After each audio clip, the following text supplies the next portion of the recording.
Et lui, tu sais, tu peux modifier ci, ça, puis là, tu peux ouvrir l'exhaust, tu peux faire ci, tu as un line lock. Il y a tellement de choses pour s'amuser. Puis les gens, des fois, oublient que c'est un jouet, c'est un véhicule pour s'amuser. Puis ça prend des affaires de même. Puis de nos jours, les véhicules, ça devient tellement fade. C'est le fun de voir qu'il y a toujours un esprit de passionné et d'amusement. Là. Chez Ford, oui.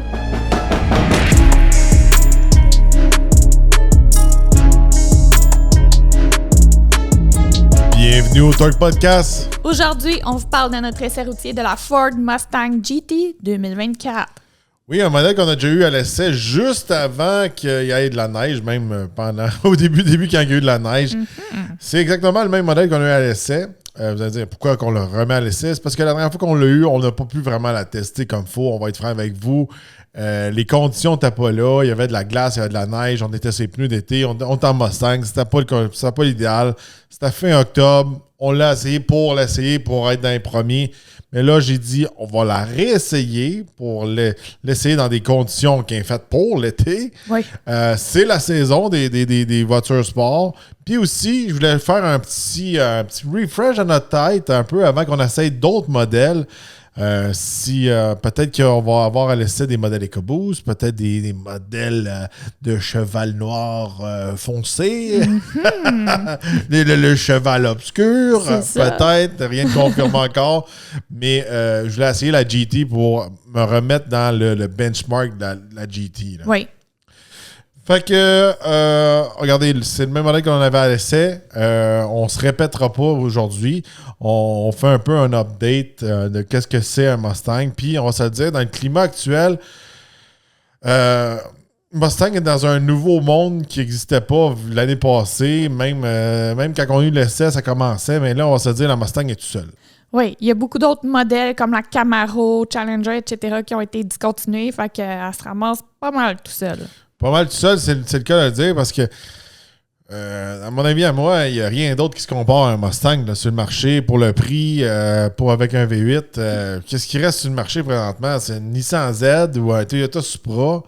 Puis si vous êtes moindrement un gars de muscle car ou un gars de Mustang, ça vous intéresse pas un Z ou un Supra. Là. Non. Les Supra, ils sont trop chers, ils se vendent pas bien. C'est même pas un véhicule, je pourrais dire, puriste japonais. C'est un espèce de BMW transformé. Oui. La Z, c'est un bon produit, mais c'est rien comme un Mustang. C'est pas la même expérience. C'est plus petit. C'est pas un GT avec un V8. Non. On va se le dire, c'est un Mustang, c'est plus gros aussi, ça va porter mieux sur la route. Les seuls qui se comparaient, c'était la Camaro puis la Challenger. Oui, vous allez me dire, le Charger Daytona s'en vient avec le Hurricane. Il n'est pas sorti encore. Puis, je pense qu'il ne sortira pas à l'essence avant 2026. Ça laisse en masse de temps à Mustang de dominer puis de peaufiner leur Mustang puis d'être seul sur le marché. Puis je m'excuse, présentement, dans les modèles coupés, Mustang est numéro 1 globalement. Oui. C'est la voiture sport coupée la plus vendue au monde. Ils la mettent dans toutes les courses. Là, ma fameuse Mustang GTD, elle commence à arriver sur le Nürburgring dans les courses d'endurance, tout ça. Même tantôt, j'ai regardé une vidéo, je pense, de Jim Farley, puis dans la Mustang GTD, à l'arrière, où il y a les sièges qui sont supposés être dans un Mustang normal, c'est une fenêtre. On voit la suspension. Il y a une suspension super compliquée, super spéciale là, sur la GTD. Puis là, on voit les deux chocs travailler à l'intérieur de la Mustang GTD. Fait que, on voit que chez Ford, c'est important la Mustang. Puis je trouve que présentement, c'est les seuls sur le marché. Non, moi aussi, il n'y a rien d'autre qui me vient en tête. Puis, tu sais, surtout si on reste dans les prix du véhicule, là, tu sais, il n'y a rien. Non, c'est sûr, certain. Il faut absolument, pour avoir une expérience un peu plus similaire, faut vraiment monter dans le prix. Il faut aller dans des véhicules de luxe. Ouais. Puis c'est pas une expérience comme un Mustang. Non. Bon, on y va en profondeur. Le modèle à l'essai qu'on avait, c'est un Ford Mustang GT. Vas-y avec le prix, Eve. Donc, c'est à partir de 39 325 $. Le modèle qu'on avait à l'essai était de 63 090 $. Sous le capot, on trouve le fameux moteur Coyote. C'est un V8 5 litres. Jumelé à une transmission 6 vitesses manuelle ou automatique 10 vitesses. Ça développe une puissance de 480 chevaux et 415 livres-pieds de couple. Si on met du... puis ça, c'est des chiffres faits avec du 93 d'octane.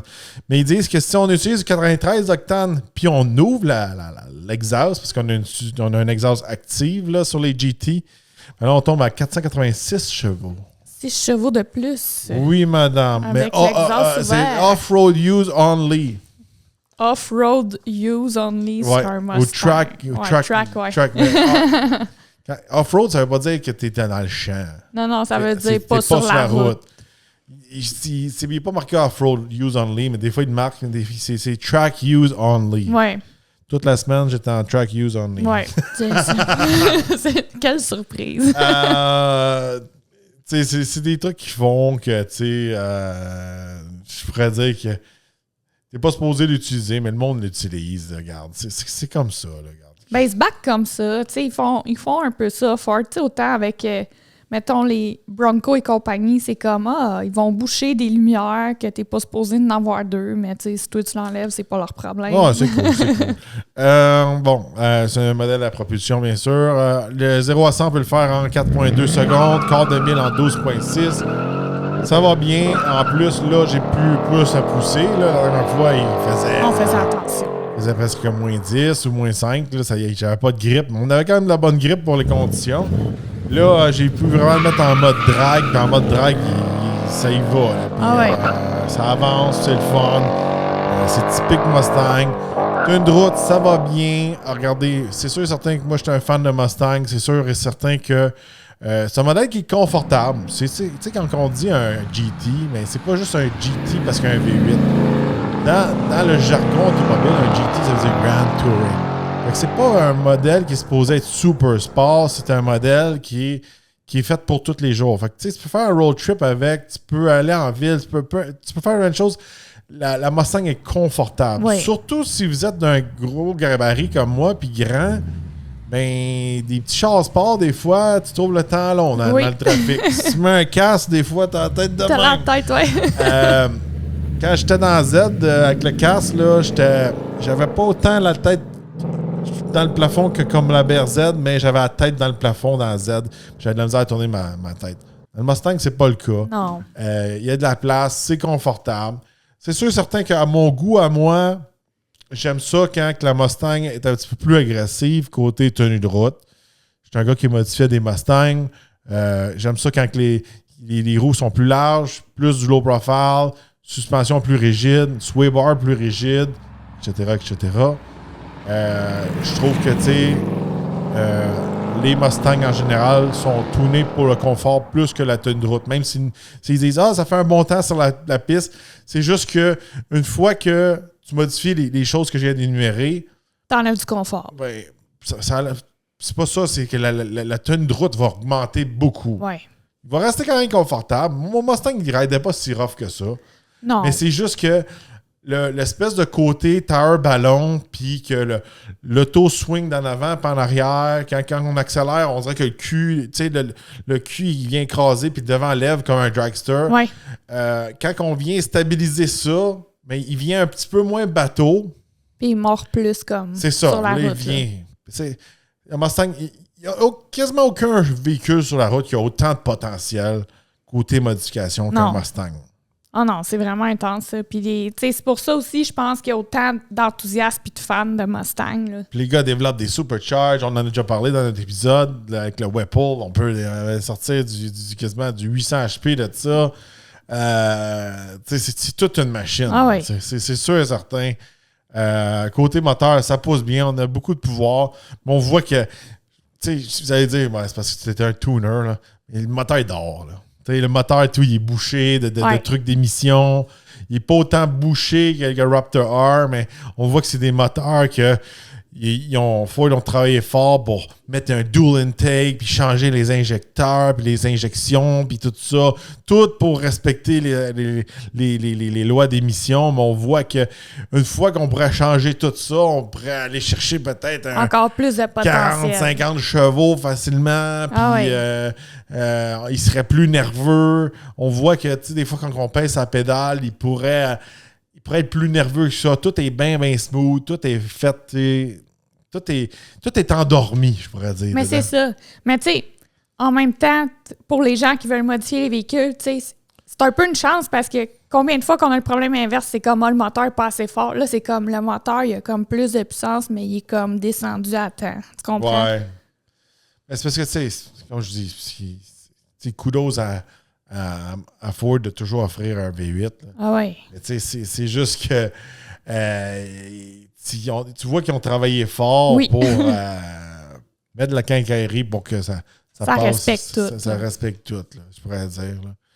Mais regardez, c'est un très beau modèle. Si on passe au design extérieur, c'est la nouvelle génération, la S650. Au début, il y avait des trucs qui me fatiguaient plus. Là, on dirait que je suis comme habitué de l'avoir. Le devant est beau, il est agressif. Le derrière est beau aussi. Tu sais, je rappelle aussi, c'est un des seuls modèles qu'on peut avoir décapotable. Oui. Surtout avec un V8 en plus.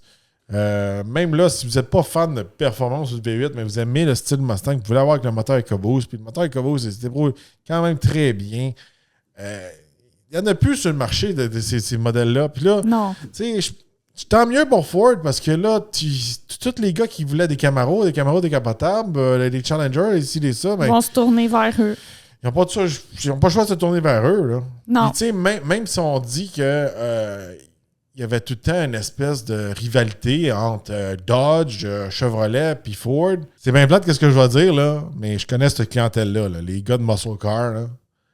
Mais même s'il y en a qui détestent les Mustangs pour mourir, ils vont aller acheter un Mustang avant d'aller acheter un auto japonaise. Oui.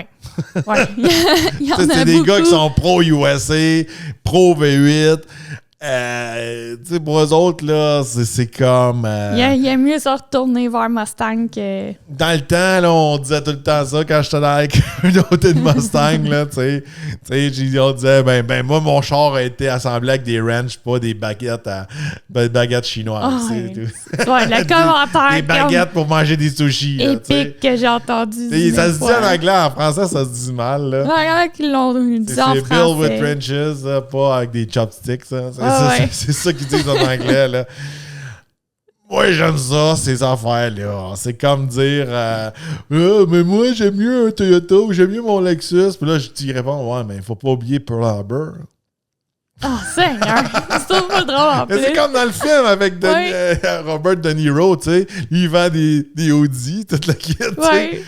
Là, il dit, ouais, mais tu sais, il dit, moi, vous conduisez quoi? Ah, j'ai un Lexus. Ah, Toyota. Non, c'est un Lexus. Ah, Toyota, Lexus, ça m'a fait. Don't forget Pearl Harbor. Ah ouais. Ah non, c'est drôle comme. C'est des jokes entre gars de char. Eh oui. C'est des jokes pour taquiner. Je sais qu'à cette heure, vous êtes plus capable de vous taquiner entre vous autres. Vous dites que c'est l'intimidation, là, mais moi, je trouve ça drôle. Ah non. Puis, côté des. Tu sais, qu'est-ce que tu disais, le design, là? Moi, je me souviens, tu sais, la dernière fois qu'on a essayé la Mustang, j'étais comme pas certaine du derrière. Là. Je suis comme, finalement, c'est correct. Mais là, puis après l'avoir refilmé, je suis comme, OK, non, ça fit vraiment. J'aime vraiment ça, les lumières concaves en arrière. Là. Station, on n'était vraiment pas sûr au début. Sans aileron, c'est un petit peu bof, le gars, comme là. C'est comme, ça fait clean, là. C'est comme on dirait qu'il manque quelque chose un peu. Là. Mais j'aime ça. Puis, tu sais, quand je filmais le véhicule, puis surtout, tu sais, même de côté, j'étais comme, OK, ouais, ça fait vraiment une belle shape, là. Si on passe à l'intérieur maintenant, l'intérieur a tout été redessiné. On a un super bel écran. Par contre, la dernière fois que j'en ai parlé, j'étais comme, ah oui, c'est fantastique, blablabla. Là, tu sais, j'ai passé plus de temps dedans. Il manque des boutons pour l'air climatisé. Ouais. Et, tu sais, comment je veux dire? Il y a un peu trop de boutons qui ont été éliminés. Ouais, c'est ça. Tu sais, il y a comme la place pour des boutons que je me sers juste de temps en temps. Je pense que ces boutons-là qu'il y a en dessous là, des fans, là, je les aurais mis dans l'écran et j'ai regardé tout l'air climatisé là. Ouais. C'est juste ça. Le reste, l'écran va bien, tout ça. L'intérieur est super belle, moderne, classique, je pourrais dire. On a des bons sièges, on a un siège confort, on n'a pas les recarreaux. On a une place pour recharger mon téléphone. Par contre, en Il y a eu un descendant, incident. moi, en arrière de mon téléphone, je vais vous montrer, j'ai comme une clip en métal. C'est comme pour tenir, ça peut faire un stand, puis je peux le tenir dans mes mains. En tout cas, c'est un quad lock, mon Case de téléphone. ouais, c'est ça. Mais ça, quand il est là, ça l'empêche qu'il recharge dans un chargeur sans fil. Des fois, je l'oublie ou des fois, je fais que le mettre là. Mais là, je l'ai mis là. Là, il ne pouvait pas charger, puis c'est pas grave. Des fois, je le laisse là. Mais là, je sais pas trop quoi. Il y a eu un bug entre les deux. Puis là, Il essayait de charger, il essayait de peut-être. charger. Puis là, il s'est mis à chauffer mon téléphone. Puis quand j'ai touché mon téléphone, le bout de métal était comme... Sûrement quasiment rouge, là. Oh my Puis comme God. un tatou sur le doigt. J'ai été brûlé. Puis là, j'étais comme sur des carrés à chauffer manuel. Ah! Je l'ai vraiment brûlé hardcore. Là, Oui, là. là j'étais comme aïe, aïe, man. Toasté, là. Son doigt sentait le bacon. Hey. En tout cas, tu sais, pour le reste, transition va bien. Là, je m'ai dit, là, je vais checker si la GetRag a mangé le coup d'avoir d'autres essais routiers. Elle allait très bien encore, mais par contre, tu sais, entre notre essai routier de l'automne et notre essai routier de maintenant, il n'y a pas beaucoup de millage. Non. Tu sais, mon téléphone est encore là. Ouais, c'est ça. Puis tous mes settings sérieux c'est encore là. Fait que il n'y a pas eu le temps d'avoir été trop scrappé par des amateurs là, qui ont de la misère à déclencher. Là. Non, c'est ça. Mais écoute, là, ça qui il n'y a pas eu le temps ou les gens ils aiment la même musique que toi. Ouais, Rendu non. là. Ouais, non. Les vieux de la vieille, ils n'aiment pas sérieux. Ils mettent des posts là, de nouvelles que c'est du monde qui parle. Là. Ouais, qui parle tout doucement, là. Ouais, puis tu sais, c'est comme si tu écouterais TVA, mais en version radio. Là. Ouais. Des gens qui font de la radio avec un masque. Là. Ah, Seigneur. Faut que je me calme, là, on n'est pas dans la section VIP. Non, calme-toi. là. Tu commences à t'enligner sur le dérapage. On revient un petit peu à l'écran. Regardez, on peut faire plein de trucs fantastiques avec l'écran. On peut changer tout, différents settings. On peut mettre des vieux cadrans. On peut mettre aussi, quand on a l'update, les cadrans des années 90. Là, on pouvait mettre les vieux cadrans tu sais, de la première Mustang. Oui. Mais je pense que l'update n'était pas là. Je n'ai pas cherché pour ça. Là. Mais tu sais, on peut customiser plein de trucs. Aussi, on peut customiser notre mode Mustang custom. Si on veut mettre des trucs en mode sport, on peut mettre même le line lock, faire un show boucan. Ça, on ne l'a pas testé parce qu'on respecte l'auto, on ne veut pas brûler les pneus, puis on n'a pas de budget de pneus. Non, c'est ça. Mais, tu sais, des fois, attends, je fais une parenthèse. Il y en a des fois, ah ouais, mais Motor Trend, ils font des shows de boucan. Non, mais Motor Trend, ils ont des pneus commandités ou des fois, même le manufacturier leur fournit des pneus pour qu'ils les brûlent. C'est pas ça. C'est des fois, tu sais, je vais donner un exemple. Pour faire un gros show de boucan, faut comme demander la permission au manufacturier comme tu m'autorises à faire ça. Parce que c'est trop, là. Tu brûles, comme tu dis, tu brûles leur set de pneus, là. Non, c'est ça. Là. J'en connais qui se sont risqués, puis ils se sont fait taper sur les doigts. C'est pas ça et tout, c'est parce que l'affaire qu'il y a, c'est pas juste ça aussi, c'est que, tu sais, si t'avais pas la permission, puis eux autres, dans leur budget, n'avaient pas privé un autre set de tailleur, mais tu viens de gâcher tous les serroutiers de toutes les personnes après toi qui voulaient essayer le véhicule. Oui. Ah oui. Fait que non, c'est fun. On peut faire plusieurs choses, comme je vous dis, avec les gauges. On peut vraiment faire beaucoup de customization. Là. Puis avec les modes de conduite, tout ça, on peut vraiment s'amuser. Comme je vous dis, on peut ouvrir l'exhaust, on peut changer la calibration du moteur, le steering, tout ça. Très fun de ce côté-là. Si on continue dans notre fameuse liste d'évaluation, côté confort intérieur, comme je dis encore, les sièges super confortables. Oui. Ça n'a pas changé avec le temps. C'est toujours aussi confortable. Comme je vous dis, si vous êtes un plus gros cabaret puis vous faites beaucoup de routes, les sièges confort. Oui. Si vous êtes plus petit, vous faites de la track, les sièges Recaro. Tu sais, je trouve ça le fun qu'ils offrent le choix. Ouais. Tu sais, en plus que c'est un des derniers, c'est pas, ben regarde, c'est ça que t'as, puis tu sais, t'as le choix aussi pour le mettre comme à ta main. Donc, exactement. Quand même un bon système de son, il sonne bien dedans. Valise, c'est toujours la même grosseur. Côté consommation d'essence, ça dépend comment vous conduisez. Ça va jouer entre du 12 à 13 litres au 100. On a quand même un gros V8 sur le capot, là, de presque qui frôle les 500 HP. Là. Ouais, vous vous doutez que Jules, toi, t'as fait du 13 litres au 100 en mode track. Ouais, pas si pire, tu sais. Mais, tu sais, je m'ai gros amusé aussi avec le fameux rev match dedans. Ouais. C'est le fun. Tu sais, c'est le fun d'avoir le rev match. C'est le fun à pouvoir ouvrir l'exhaust. On peut la mettre en mode silencieux aussi, là, si vous partez de bonne heure le matin. Mais c'est le fun que le véhicule est débouché. Il y a tous des gadgets dedans pour rendre ça le fun. Oui. C'est pas juste comme c'est plain and simple puis ça vient comme ça. Tu sais, comme je vais te donner un exemple, un Nissan Z, tu peux presque rien modifier dedans. Ouais. Et lui, tu sais, tu peux modifier ci, ça, puis là, tu peux ouvrir l'exhaust, tu peux faire ci, tu as un line lock. Il y a tellement de choses pour s'amuser. Puis les gens, des fois, oublient que c'est un jouet, c'est un véhicule pour s'amuser. Puis que ça prend des affaires de même. Puis de nos jours, les véhicules, ça vient tellement fade. C'est le fun de voir que il y a toujours un esprit de passionné et d'amusement. Là. Chez Ford, oui. Puis, tu sais, je veux juste souligner, là, moi, je leur lève vraiment mon chapeau parce que, comme tu dis, tu sais, ils gardent le V8, mais ils ont fait toute la job nécessaire pour qu'il passe les émissions. T'as l'exhaust qui peut être bruyante, mais t'es pas toujours « Ah, je vais me chicaner avec mes voisins si je pars, tu sais, ou quoi. » À faire toujours du bruit, tu peux l'ouvrir quand tu veux. Tu sais, ils donnent aussi les outils pour pas que les gens se fassent taper ses doigts, même si on a un jouet, tu comprends? Ah oui, tout à fait d'accord. Puis regardez, là, pour finir là-dessus, là, regardez, un GT là, de base, ça part à 50 825 $. Si vous n'avez pas besoin du V8, ben, ça part à 39 325 $. Puis si vous voulez un décapotable de base, là, un décapotable 46 000 $. Il n'y a plus de compétition. Il n'y a plus de compétition dans ça. Avant, il y en avait. Là, c'était effrayant. Là. Puis tu sais, c'est plate à dire, ils doivent en vendre des Mustangs parce que quand tu vas en Floride, des affaires-là, tu sais, dans le temps, on appelait ça, tu louais un décapotable. C'était un Mustang V6 ou un Camaro V6, puis tu sais, des affaires là même. Il n'y en a plus à cette heure. Là, à cette heure, c'est rendu des décapotables EcoBoost, mais toutes les compagnies de location, ils doivent juste acheter des Mustangs à cette heure. Là. Mais oui, les autres surtout sont là. qu'ils n'achètent plus d'électrique. Oui. Ah, ça, c'était l'autre game, hein, regarde. Mais tu sais, c'est ça. Regardez, tu sais, nous, on était bien équipés quand même. Si vous voulez un premium, part à 56. Puis là, c'est sûr et certain quand on monte dans la liste. Mais là, la Dark Horse, elle est quand même dispendieuse. J'ai hâte de la voir, ça vaut la peine de voir à 77 000. J'ai hâte de voir comment que la tenue de route est améliorée, comment que le moteur réagit, comment que la transition est mieux. Tu sais, je vous rappelle que Dark Horse, il y a une autre transmission dedans, il y a la Tremec. Un Dark Horse, c'est un peu un packaging comme la Mach 1, mais à une nouvelle version. Ouais. J'ai beaucoup parlé dans le passé contre la Dark Horse que j'aimais pas le packaging, mais jusqu'à présent, les gens ont l'air à bien répondre. Aux États-Unis, on dirait que ça pogne.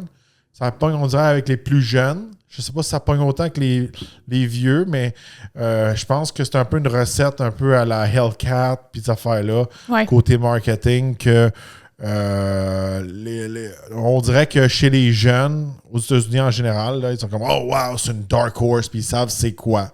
Ouais. Fait que quand tu vois un genre de feedback comme ça, c'est bon signe. Ça veut dire que leur formule marche, puis ils savaient qu'est-ce qu'ils faisaient, puis que c'est moi qui s'en vient un vieux bonhomme qui aime des vieux noms comme la Mach 1, puis des affaires la même. Ouais, assume-toi. J'aime ça old school, là. Tu sais, je l'ai dit souvent, le package Bullet, OK, là, ça s'en vient dépasser. Mais tu sais, des affaires comme un Shelby GT500, un Shelby GT350, un Mach 1, tu sais, un Boss 302. C'est des noms que j'aime, mais on dirait que... Maintenant, c'est Dark Horse. Dark Horse GTD, là, tu sais. On va voir qu'est-ce qui va se passer avec le futur. Puis on va voir s'ils vont remplir le fameux spot ici, là. Entre la Dark Horse et la GTD, qu'est-ce qui va se passer? Il va-t-il avoir une super Dark Horse? Est-ce que Shelby va revenir? Telle est la question. La question que tu n'as pas le droit de poser. Alors, dites-nous dans les commentaires qu'est-ce que vous pensez de la Mustang GT. Est-ce que, selon vous, c'est le dernier pony car, muscle car, vous pensez comme nous, il n'y a pas vraiment de compétition, ou vous êtes vraiment team GDM, que vous aimez votre véhicule qui a été assemblé avec des baguettes? Des chopsticks. N'oubliez pas de liker et partager l'épisode et on se retrouve dans un prochain podcast.